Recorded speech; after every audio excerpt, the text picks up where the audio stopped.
this was my life. First of all, I don't even know if I made it clear to you guys. I went out of desperation. I went to Atlanta out of complete and utter desperation. And this is during the time of Women That Were Loose. And so I felt like my help would be there, and my freedom would be there, because he's saying women that were loose, and he was always talking about women that were molested, and that was my story. And so I was deathly afraid of heights. And I took my first plane ride. And I stayed in a hotel by myself. Like, I made up my mind, I'm going to get my healing, right? And so if you could just imagine the desperation of, like, I literally don't want to be here if I have to live another day like this. So I'm going to see the king. I'm going to get free. And to get there, and he showed this video, and this little girl is singing, "What Can Wash Away Her Sins?" And she got blood on her sheets from them being assaulted. And I just felt like, how dare he not get it? And you're talking to all of these people and these women. All of us feel, those that it had happened to, a lot of us feel like it's our fault anyway. And why didn't I fight for myself? And why didn't I stand up for myself? And for my case, I stood up for my cousin. Like, I didn't want it to happen to her, so I told. And I was like, I just don't want her to get hurt. So I'm thinking, why couldn't I have done that for me? So to see her putting those sheets in that washing machine, and she's saying, "What can wash away my sin?" I was so angry. Like, it came all the way here for somebody to see it's not my fault. And for TD Jakes not to get it, I was screaming, like, "You're wrong. It's not her fault." And I just was like, I'm just going to kill myself. I didn't say that. I just ran to go run in front of the train, and this little lady came to me. And I told you the experience was so amazing, but what I didn't express was I was desperate. I was desperate for healing. And God healed me. And I'm telling you, you don't know, you might not know that you're so desperate, but you're desperate if you're here today. Like, that's what I want you to get. Like, I was desperate for my life. And it didn't come through a man. It came from God. I thought the answer was in Bishop Jakes. You know what I'm saying? I thought he was going to have it, but I'm like, you got it twisted. It's not her fault. And it's not her sin. You know, I was so angry. And I tell you, God took that thing from me forever. Wow. He took that away from me forever. You can choose today to never again hit the snooze button in your life. You can choose. Like, and for what we want, listen, guys, if y'all just wanted a raise, and if you just wanted a better job, we don't need to be here. We could be turning this Martin Luther King weekend. I saw a poster with Martin Luther King with a big dookie chain on his neck and saying, "Come twerk with the king," and all that. We could have been turning up. But we chose to be here. You're not here by accident. You are here because your purpose is knocking and saying, "Let me in." For real. Amen. For real. Not just to give you goosebumps, not just to make you give your friends a high five. That's such a great idea. Gotti L got 1,000,001 ideas. We got to become millionaires to make all of them come to fruition. Right. And so I'm literally the kick in the back for you guys. Like, no more normal. And if you think you can sit in the back and blend in, how dare you? How dare you try to decrease your value? How dare you? And this is a monumental time, because what did Martin Luther King mean to us as a people? I hate that they give him the streets in the hood, but how about maybe they needed to see it the most, that freedom, we've been free. Stop being in bondage, you know? So until they get it, we gonna get it. And this is the weekend that we've chosen for our lives to take back our lives. God needs our support. He needs our hands, our help. We've been there for everybody else. You show up for everybody else. When you gonna show up for you? I'm talking about all your friends will write you memoirs of how amazing you've been to them. I don't doubt it. And I definitely don't doubt it for you. And I don't doubt it for you how you're. I can say for each of you guys how you've been there for me. I can say that. But what can you say about you? And that's what we need to change. And that's what we need to show our nieces, our nephews, and our cousins, because we want to motivate them as well. You're courageous. God selects us. If Joseph was in jail acting like he was in jail, he would have never been second in command. So though you're in bondage at your job, don't be in bondage at your job. You know what I'm saying? Right. Yeah. He was loosed. Even when they put Daniel in there, he was loosed. They said, is that the Son of Man? God is with us, y'all. We're what's needed. We are what's needed. And if you don't show up, it's not another train coming. I missed that train so I can own the station. That's it. Amen. I'm supposed to own the station. That's who I am. And I keep trying to dilute myself by picking trifling men or men that don't pour into me, but they need my help because I need to be needed. I need to serve. I need to give. I need to create. I need to sow into. But how about it's not into a man? It's into a business. It's into a ministry. It's into millionaire status. Sow myself into that.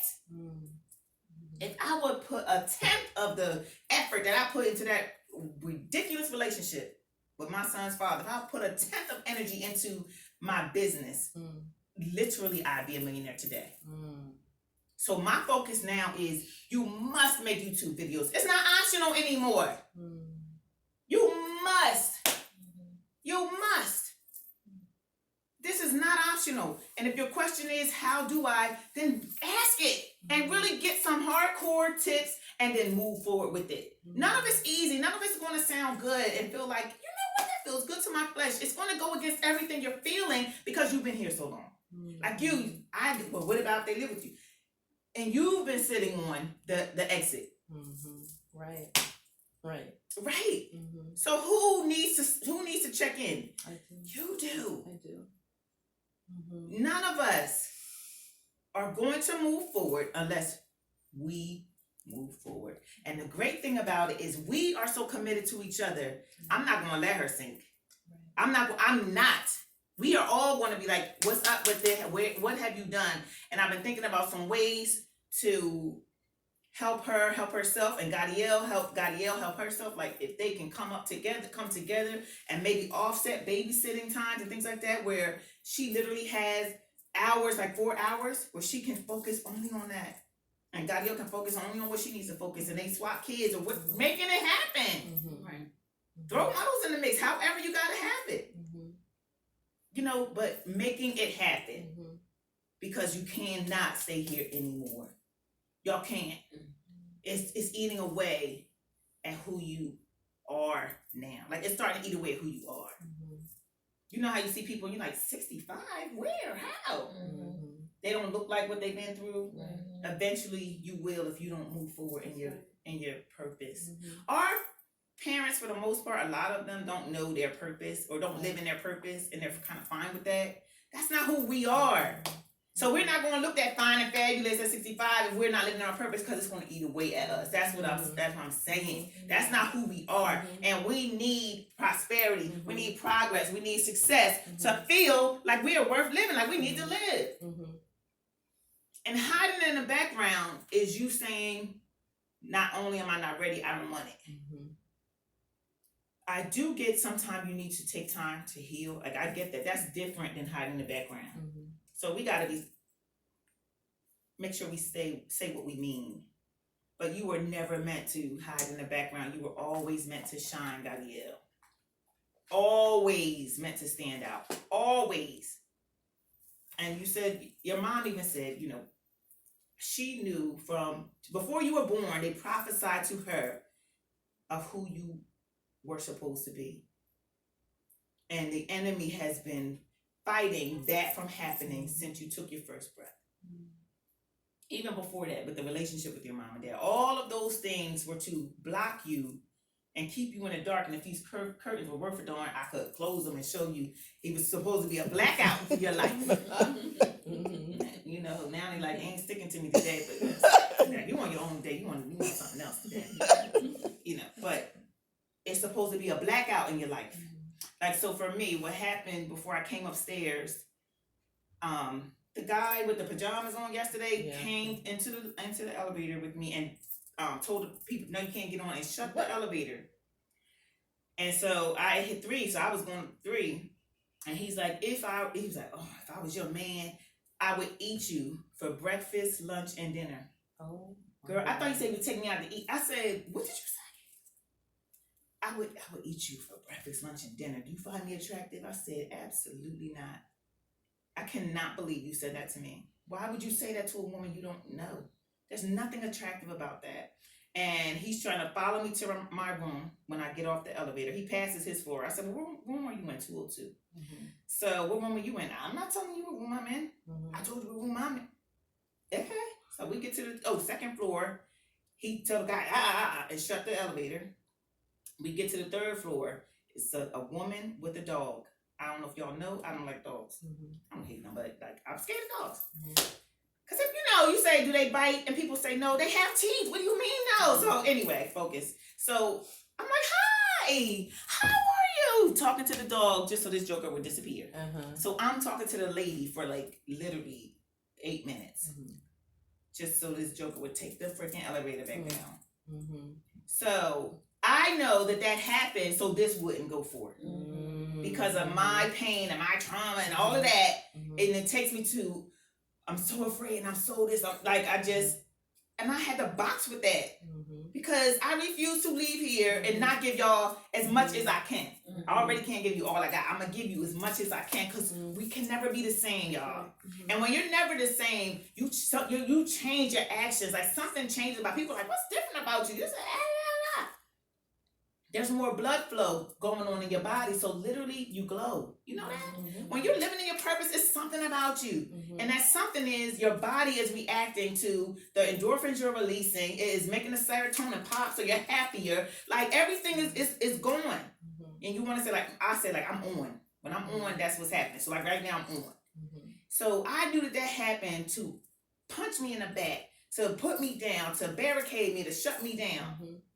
So my point is, you're going to have moments when you feel like a blackout has occurred. Mm-hmm. And the enemy set that up from when I was a child.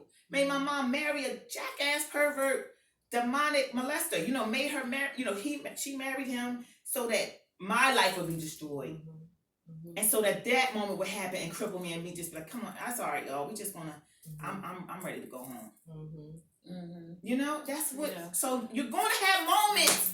While you having your moment, that's what I'm telling you. Right. While you're having your moment, you're gonna have a moment that wanna put you in a sleeper hold. You can shake that thing off. I will not go to sleep anymore. I slept enough.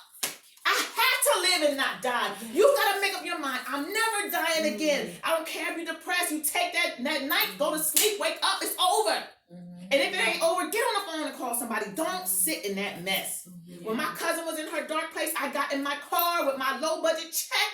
And I filled my tank up. I went over the bridge and I saw my cousin, hugged on her, loved on her, came back home. I wasn't sure she was out the woods. It was her daughter's birthday. I went right back up the road the next week. I'm going to make sure you are right. When you were down and then she was like, well, Mother was down too. When that was happening, girl, she was like, pray for her. You weren't alone. Mm-hmm. She was calling, pray for Muddles. I'm not sure what's going on, but I just never seen her like this. Pray for Muddles. Muddles, she light up the room. That's not her. She was worried in the spirit. And we don't gossip about each other. We don't get on the phone and if you mention that, we praying. We are praying.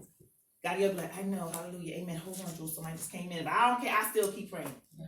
And she come back, yes, praise God, hallelujah. I'm so sorry. God, just amen. Praise God. I'll just keep on praying. Amen. She's like, yes, Jesus, yes, God. And one day she broke out in a praise and tongues, and she's like, I don't even speak in tongues. She was just going in for her sister. We're not gonna let each other drown. Yeah. And we are committed. Are we committed, y'all? Amen. We are committed. I'm not gonna let you sink. And this is what I want to do today. I want us to whatever, it might be a little different for y'all, but whatever your issues are, can we just say it's over? Like, I thought I need to have some conversations. I don't need to have them anymore. Like, I am cured, to say the least. Like, I feel like I'm free of what I thought. I realized it was the enemy. Like, I realized that was the devil. That was the devil. Trying to make me believe a lie, always wanting me. You got to remember, what did the devil try to do to block you out? One, make me feel rejected. So I grew up in a household where, you know how she is. She funny and I was a liar because the big lie was that I lied about being molested. So, and my mom never said to the family until I was grown. She said, well, what do you need from me? I said, I need you to tell your kids I'm not a liar. Cause I grew up their sister that is a liar. And that hurts me and it hurts our relationships and we can't ever, they see me as a liar or they're dead. So I need your support. And she did that. She did that. So I needed that. But whatever I feel like I needed, I don't need. Because I realized it was a lie. It was a strategic plan from the enemy to make me be distant from you.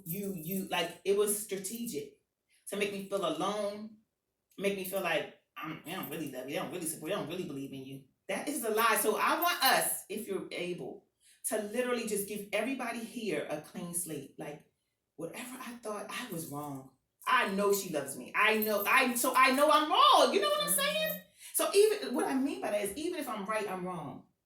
Because even if I'm right, that she was like coming for me in a way, she didn't mean it. Right. You know, that's what I mean. So even if you're right, you're wrong, and accepting like it's well. And from here, should we have an issue, we deal with it. But it'll be harder to have an issue because I know you love me. It'll be, you know what I'm saying? I know you would never, ever, ever have you here early. We're never, you know what I'm saying? Never, ever. Go ahead, finish your thought when you're done. I just have my hand ready. Oh, okay. I will go ahead. I was just saying what you're saying is absolutely true, and we have to realize that when that thing that happened to you on the elevator, amazing. I hope you you fought your way through, continue to hold your space of the healing that you had. That was it, and that's what we need when we. Girl, yeah, I'm really proud of you. I'm really proud of you. Yes. That thing. You looked right in his face and spoke to that. Yes. And that's what we all need to do. We're gonna have those moments that pop up. That happened to me yesterday. So my story was that y'all all forget about me. My sister and I are on the outside and always have been. And so when this thing happened, I'm rushing, I missed church, all that, to get here on time, and then to be told that, oh, we're not starting until 2 anyway. It hit me as, there it is again. I had to sit in my car and literally pray my way through that. That's not what happened. I'm sure there's an explanation. Don't take it personally. I had to work my way through that, take a different route than I ever had before. Instead of just sitting with that offense, I had to pray my way through it and think about who you all are, the intention of the weekend, and hang on to that. I didn't do it as powerfully as I wanted to do it, but I chose something different. I chose a different way of being about it. And that's we're all gonna have our moment. Whatever that thing is in our head, Whatever that thing is gonna come up. And what you said was key, wiping that slate clean, knowing right here, right now, we are all in support of one another. We all love one another. We want the best for each other. That's where you come from. When something comes up, come from that space. I know you love me. I know you want the best for me. Here's what happened. Let's talk about that. And come from the space of she loves me. That's going to change the whole conversation, the whole dynamic of everything. And then you can have resolution. So that was just really powerful. That was powerful. Even you, just making your mind up. I'm not going to sit in this. That's powerful. It's so much easier to be offended. Because you're right to be offended. You know what I'm saying? You're right. But I realized I'm wrong. You know what I'm saying? That's right. You know what I'm saying? I do. So I want a clean slate, y'all. So if I've offended you, I just want a clean slate. Like, we don't gotta talk about it. I promise you, I never meant to hurt you. I never meant to hurt you. I never meant to hurt you. I never meant to hurt you. Like, you could have been offended at not being invited to the retreats and stuff, especially I think because Aunt Gail. She could have been. Right. You know what I'm saying? If it was me, I wouldn't have. Like, but you know, she's so calm, cool. She's Michelle Obama, y'all. Let's give it up for having Michelle Obama. You know, because she's a class act. Yeah. Always a class act. And it's so full of wisdom. Go ahead and write that bestselling book. Exactly. Yes. So Amen. we That's the real need to- Michelle. I hope yes. you really get that. It's not plain. I am you know. amazed by you. Mm-hmm. So thank you. Thank She's like, you. I know. Oh. I'm saying, yeah, no, about the book. About the book. Yeah. Because Okay. we talked about this. That's a part of us. One of her things Yeah. is writing a book. Yes. It's gonna be There's amazing. a lot of things. Mhm. A lot of wisdom. that's why we gotta get started. Yes. We're behind. Yeah. We're behind. Yeah. Just know that Joseph couldn't get free until he was able to be second in charge. If the baker would have remembered him, he would have only been released. Because the king would have found favor with him. You did a good thing. But he would have been forgotten. But honey, a year to the day. Where's Joseph? The king wants to see you. And that day forward, that day forward, he was never the same. God wants to do a suddenly blessing in your life that transforms you, and it's starting here today. So my transformation before I went to Atlanta, I watched something that somebody was preaching. I was doing somebody's hair in my mother's house. I was doing her hair, and we were watching this video, and I started praising God while I was doing her hair, and I was just like, God, thank you. God started healing me. And I called my mom and I said, Mom, God is healing me. And he told me it's a 2-part healing. And then I had to go somewhere else to get the second part. Little did I know it would be to Woman Thou Art Loose that I found out like a couple months later. Wow. I said, God said it's a 2-part healing. I'm on the floor snotting and crying. My hair's, girl, her hair is sitting in the chair.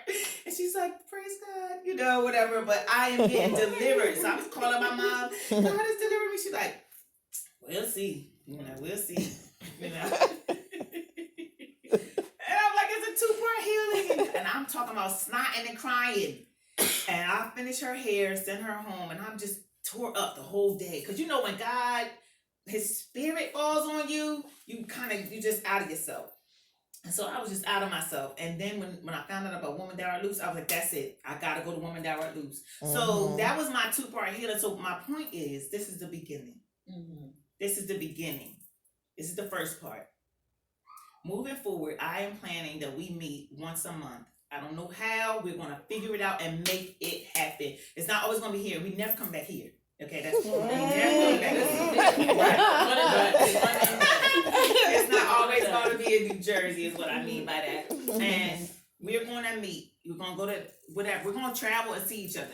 But we are committed to changing our lives. And we're that committed. Yeah. And so I believe we're going to have to block out hush time where we actually focus on our thing. So to really make it effective, and we're going to have to start early and start on time. 12 o'clock is going to be a must. And so even if the 12 o'clock is a must and we can't check in, that's never happened before, but we can't check in, we're going to start right there. Like, we're that committed. So my next event that I was planning is called Let's Make Up. And we're actually going to be playing with makeup also. So